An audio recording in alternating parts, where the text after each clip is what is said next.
Hi అండి. నా ఛానల్‌ని కొత్తగా చూసిన వాళ్ళు సబ్స్క్రైబ్ చేయండి. పక్కనే ఉన్న బెల్‌ని క్లిక్ చేయండి. ఈ వీడియోని లైక్ చేయండి, షేర్ చేయండి, కామెంట్ చేయండి.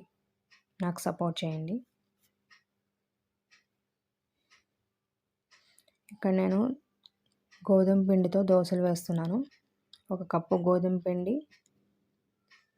హాఫ్ కప్పు బొంబాయి రవ్వ, కొంచెం వరిపిండి,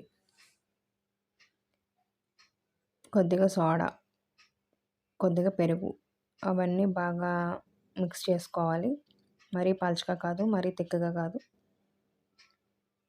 వీడియోలో చూపిస్తున్నట్టు.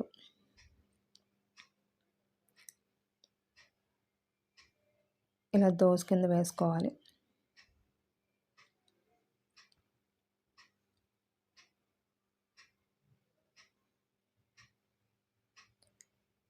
ఇడ్లీ పిండి, దోస పిండి అయిపోయినప్పుడు ఇలా ఇన్స్టెంట్గా గోధుమతో రవ్వ దోసలు వేసుకోవచ్చు.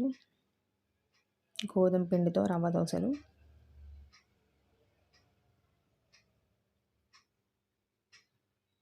చిన్నప్పుడు ఇంట్లో ఏం లేనప్పుడు స్నాక్స్ ఇవే తినేవాళ్ళం మేము, గోధుమ అట్లు.